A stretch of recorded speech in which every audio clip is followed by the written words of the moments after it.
আমাদের দাবি নিয়ে আবার বারবার আমাদের ছিনিমিনি খেলা হচ্ছে। আমাদের বলা হচ্ছে আমাদেরকে বারবার হাইকোর্টের বারান্দার পায়চারি করার জন্য অপতৎপরতা চালানো হচ্ছে।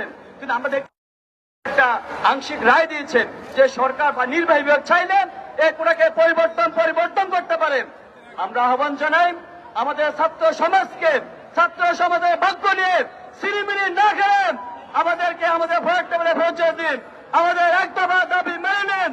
আর যদি অন্যথায় আমাদের ছাত্র ভাইদের উপর হামলা করা হয়, আমাদেরকে মামলা হুলিয়ে দিয়ে বৈঠা করা হয়, তো আমরা আজকে শাহবাগ মঞ্চ থেকে বলতে চাই আমরা আমাদের দাবি আদায় না পর্যন্ত পিছপা হব না।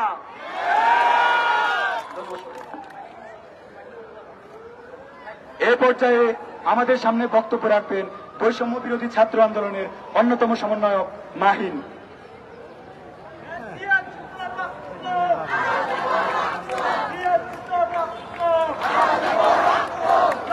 সংগ্রামী বন্ধুগণ, দুঃখের কথা কি আর বলবো, কালকে আপনারা দেখেছেন, আপনারা ক্যাম্পাসের অবস্থা পর্যবেক্ষণ করেছেন, আপনারা দেখেছেন আমাদের ক্যাম্পাসে বহিরাগত কি পরিমাণ এসেছিল, তারা কেন এসেছিল, কাদের মাধ্যমে এসেছিল, আপনাদের চিনতে হবে, আপনাদের বুঝতে হবে যে যেই ছাত্র সংগঠন বা যারা আমাদের এখানে আসার কথা, যারা আমাদের অধিকার নিয়ে কথা বলার কথা, যারা আমাদের পাশে দাঁড়ানোর কথা, তারা কিন্তু আমাদের পাশে দাঁড়ায়নি, বরঞ্চ আমার ভাইকে মারার জন্য, আমার বোনের উপর হামলা করার জন্য তারা বাইরে থেকে বাস এবং ট্রাক বোঝাই করে টোকাই ভাড়া করে নিয়ে এসেছিল।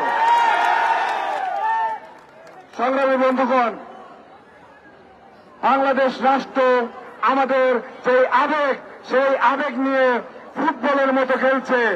একবার লাথি দিয়ে সংসদ থেকে হাইকোর্ট, আবার হাইকোর্ট থেকে সংসদ, এভাবে আমাদের আবেগ, আমাদের আকাঙ্ক্ষাকে ভেঙে দেওয়া হচ্ছে। রবি ঠাকুর বলেছেন মানুষের উপর বিশ্বাস হারানো পাপ। আমার বিভাগের সম্মানিত অগ্রজ, আমার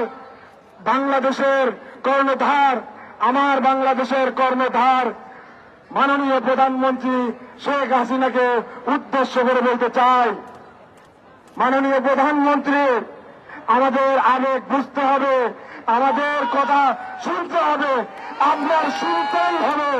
আমরা রাজপথে এসেছি আপনার পর্যন্ত আমাদের বক্তব্যকে পৌঁছে দেওয়ার জন্য। যদি সংসদে আইন পাশ করা না হয়, তার আগে আমরা রাজপথ ছাড়ছি না।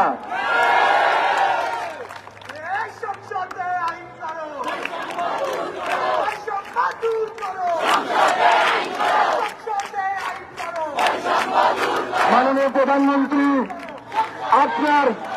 আপনার ছবি ব্যবহারকারী, আপনার নাম ভাঙানো ছাত্র সংগঠন যদি আমাদের উপরে বারবার এরকম বাধা দেওয়ার চেষ্টা করে, তাহলে কিন্তু ফলাফল ভালো হবে না। আমাদের এই সামনে যারা দাঁড়িয়ে আছে, তাদের মধ্যে অনেকে আছে যারা আপনার অনুগত, যারা আপনার অনুসারী। এখানে এই আজকের আন্দোলনে সর্বদল সর্বমত সবাই এখানে এসেছে। এটা কারো একক কোন আন্দোলন নয়। মাননীয় প্রধানমন্ত্রী, যদি আমার পেটে কেউ লাথি মারে, তবে আমি কিন্তু বসে থাকবো না, আমি আমার অস্তিত্বের জানান অবশ্যই দেব। মাননীয় প্রধানমন্ত্রী, আমাদের দাবি কিন্তু এখন এক দফায়, অত জটিলতা নেই। আমরা শর্ত দিয়েছি 5%কে ডেডলাইন রেখে আপনি সংসদে আইন পাশ করবেন। আপনি জানেন সংসদে নারী আসন আছে 50টি সংরক্ষিত নারী আসন, সেটার জন্য কিন্তু আপনার আইন করতে হয়েছে। সেই রকম স্থায়ী আইন আপনি করে দেবেন, তারপর আমরা মাঠ ছাড়ব। তার আগে কিন্তু আমরা মাঠ ছেড়ে যাব না। মাননীয় প্রধানমন্ত্রী, আপনি আপনার অনুগত যে ছাত্র বাহিনী, আপনার অনুগত যারা আছে তাদেরকে সেইভাবে বলে দেবেন, আমাদেরকে যেন বাধা দেওয়া না হয়। আমাদের প্রশাসনকে বলে দেবেন, আমার ভাইয়ের রক্ত যদি আর একবার ঝরে তাহলে কিন্তু ওই সংসদের দিকে আমি রক্তচক্ষু নিয়ে তাকাবো।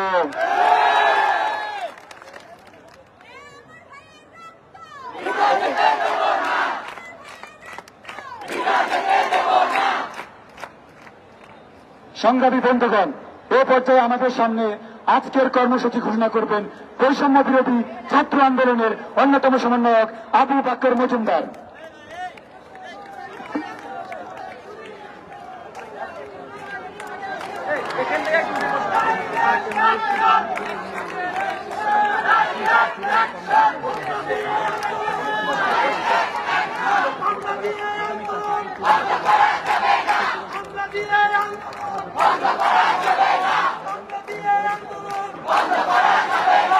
সারা দেশে আমাদের গতকালকের কর্মসূচি বাংলা ব্লকের, সেখানের হামলার প্রতিবাদ এবং নিন্দা জানিয়ে আমি আমার আজকের বক্তব্য শুরু করছি। আমি জানিয়ে দিতে চাই, বাধা দিলে বাঁধবে লড়াই, সেই লড়াইয়ে জিততে হবে। বন্ধুগণ, আমরা দেখেছি গতকাল আমাদের শান্তিপূর্ণ আন্দোলনে বাংলা ব্লকেডে সারা দেশের বিভিন্ন জায়গায় পুলিশ শিক্ষার্থীদের উপর হামলা করেছে। আমরা দেখি কুমিল্লায় আমার ভাইয়ের রক্তাক্ত হয়েছে,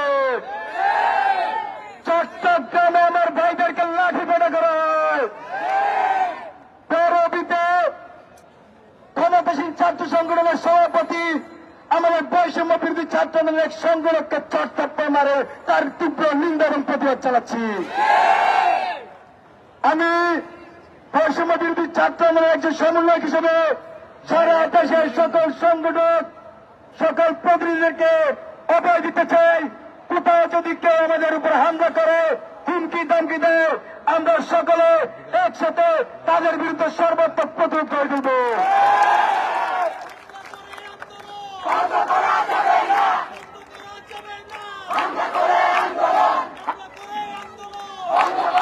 খুবই দুঃখের বিষয় বন্ধুগণ, খুবই দুঃখের বিষয়, কালকে কুমিল্লা বিশ্ববিদ্যালয়ে এক সাংবাদিককে পুলিশ লাঠিচার্জ করে মাথা ফাটিয়ে দিয়েছে।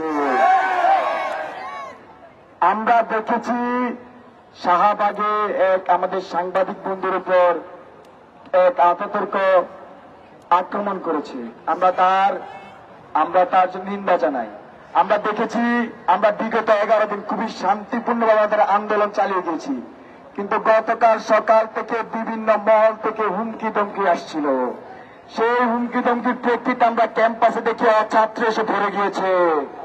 তারপরে কোন কুচক্রী মহল আমাদের আন্দোলনকে প্রশ্নবিদ্ধ করতে আমাদের সাংবাদিক বন্ধুর উপর হামলা করেছে। আমরা চাই তাদেরকে বিচারের আওতায় আনা হোক। সে আমরা তীব্র নিন্দা এবং প্রতিবাদ জানাচ্ছি বন্ধুগণ। তারই সাথে আমি সরকারকে আহ্বান করছি, আমাদের যে সহজ সরল এক দফা দাবি বৈষম্য নিরসনে, সকল গ্রেডে বৈষম্য নিরসনে সংসদে আইন পাস করার মাধ্যমে কোটাকে ন্যূনতম পর্যায়ে নিয়ে আসার সেই আহ্বান যেন সরকার আমলে নেয়। এরই সাথে আমাদের পরবর্তী কর্মসূচি আমি এখন উপস্থাপন করব। আগামীকাল আমাদের সকল বিশ্ববিদ্যালয় ও জেলায় জেলায় অনলাইন অফলাইন প্রতিনিধি বৈঠক হবে এবং বিকাল 6টায় আমরা আমাদের পরবর্তী কঠোর কর্মসূচি নিয়ে একটি প্রেস ব্রিফিং করব। ঢাকা বিশ্ববিদ্যালয় কেন্দ্রীয় লাইব্রেরির সামনে আমরা একটি প্রেস ব্রিফিং করব।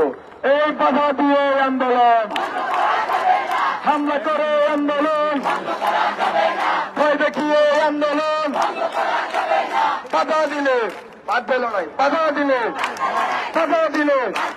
সেই লড়াইয়ে আমরা এখন মিছিল নিয়ে ক্যাম্পাসে প্রবেশ করবো। শিক্ষার্থী বন্ধুরা, আমরা এখন সুশৃঙ্খলভাবে মিছিল নিয়ে ক্যাম্পাসে প্রবেশ করব। তারপরে আমাদের আজকে কর্মসূচি সমাপ্ত হবে। মাইক আপনাদের সাংবাদিক বন্ধুদের মাইকগুলো এখান থেকে নিয়ে যান।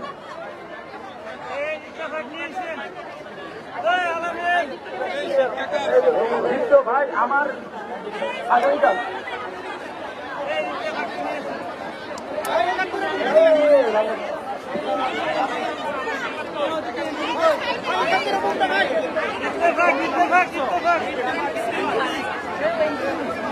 দেখি